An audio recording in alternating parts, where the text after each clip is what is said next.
Hello guys, आज मैं blue box के चैप्टर 236 को एक्सप्लेन करने वाला हूँ। लास्ट चैप्टर में हमने चिनात्सु और ताइकी की एक्वेरियम डेट देखी थी और उसके बाद चिनात्सु ताइकी के साथ जिम गई थी। अब निशिदा ताइकी के साथ प्रैक्टिस करता है और ताइकी उसे बुरी तरह से हरा देता है। निशिदा कहता है, थोड़ा रहम कर ले, मैं कितने टाइम से गेम नहीं खेल रहा हूँ। ताइकी कहता है, पर मेरा टूर्नामेंट आ रहा है। निशिदा कहता है, कभी खुद को दूसरों की जगह भी रख के देख लिया कर, हमेशा 100% देने में लगा हुआ रहता है। वो गुस्सा हो रहा था क्योंकि ताइकी ने उसे बुरी तरह से हरा दिया था, पर एक्चुअली में ताइकी की यही बात उसे अच्छी लगती थी कि वो हमेशा ही अपना 100% देता है। और उनका मैच खत्म होते ही हारुतो निशिदा से उसके साथ खेलने के लिए कहता है। फिर ताइकी हारियो के पास जाकर बैठता है। वो कहता है, निशिदा को तो बहुत मजा आ रहा है। हारियो कहता है, उसे लोगों की हेल्प करने से खुशी मिलती है। ताइकी पूछता है कि चिनात्सु ने उन्हें यहाँ आने को कहा था। हारियो बताता है, चिनात्सु ने कॉलेज के कैफेटेरिया में उससे पूछा था कि क्या ताइकी के टूर्नामेंट से पहले वो वहाँ नहीं जाएगा। मतलब उसने डायरेक्टली तो नहीं पूछा था, पर हारियो उसका इंटेंशन समझ गया था।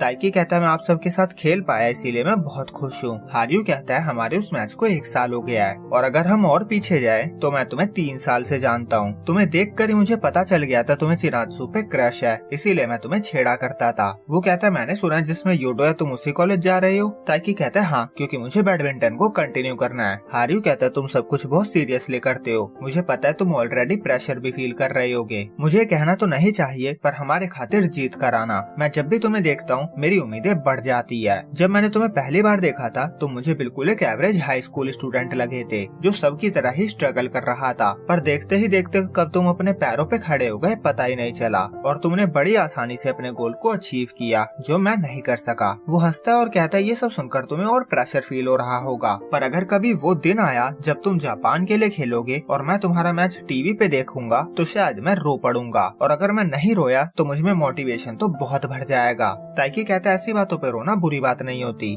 हारियो कहता है, मुझे ये चीज बहुत अमेजिंग लगती है, जिस तरह तुम इस तरह की फैंटेसी को सच कर लेते हो। मैं जब भी तुम्हें मेहनत करते हुए देखता हूँ मुझ में भी जोश भर जाता है। सभी को तुमसे हिम्मत मिलती है। तुम इसी तरह के इंसान हो तो तुम्हें यूशा को हराना होगा और प्रोफेशनल बनना ही होगा। ताइकी कहता है, तुमने तो बहुत सारा प्रेशर डाल दिया, पर यह प्रेशर ही मेरी रिस्पॉन्सिबिलिटी बनेगा और मुझे स्ट्रॉन्ग बनाएगा। हारियो कहता है, मुझे तुम पे भरोसा है। और फिर वो सब मिलकर डबल्स खेलने लगते हैं और चिनात्सु ऊपर से उन्हें ही देख रही थी। कुछ जूनियर्स उससे मिलने भी आती है और ताइकी सोचता है, स्पोर्ट्स ने मुझे कई सारे लोगों से मिलवाया और सबसे मुझे कुछ न कुछ सीखने को मिला और मैं इवॉल्व होता गया। और जब क्यों नई शटल लेने जाता है, ताइकी गलती से हीना को देख लेता है और वो फिर दोबारा उससे 5000 येन मांगने लगती है। और हीना को ताइकी के साथ इतना नेचुरली मजाक करते हुए हारुतो देख लेता है और क्यों और ताइकी और हारुतो और निशिदा फिर दोबारा अपने डबल गेम को कंटिन्यू करते हैं। फिर सीन सीधा परफेक्चर गेम वाले दिन की सुबह पे आता है। ताइकी जैसे ही रेडी होकर नीचे आता है उसे उसकी फैमिली के साथ वहाँ चिनात्सु दिखती है। वो कहती है, मैंने सोचा जब मैं तुम्हें चेयर करने आ रही हूँ तो क्यों ना मैं तुम्हारे साथ ही चलूं। वो कहती है, क्या तुम वही चीज करना चाहते हो जो हमने पहले भी की थी। फिर दोनों साथ में वार्म अप करते हैं। चिनात्सु कहती है, इससे पुरानी यादें ताजा हो गई। उस टाइम हमारा रिलेशनशिप क्या था कुछ ज्यादा क्लियर नहीं था। ताइकी कहता है, मैं तुम्हें उस टाइम भी पसंद करता था। चिनात्सु कहती है, मैं भी। ये सुनकर ताइकी पूरा लाल हो जाता है। चिनात्सु कहती है, पर अब उन फीलिंग्स के पीछे बहुत सारी ताकत छुपी हुई है और वो उसे हमेशा की तरह स्कोर करने को कहती है। ताइकी कहता है, मैं उस बारे में वापस आकर और सुनना चाहूंगा। और यहीं पे ये चैप्टर एंड होता है। तो फाइनली परफेक्चर क्वालिफायर स्टार्ट होने का दिन आ गया है, जिसपे ताइकी का फ्यूचर पूरी तरह से डिपेंड करता है। उसका सपना यूशा को हराकर फर्स्ट प्लेस के साथ नेशनल जाने का है और वो इसे अचीव कर पाएगा या नहीं, ये सब जानने के लिए हमें आगे के चैप्टर देखने पड़ेंगे,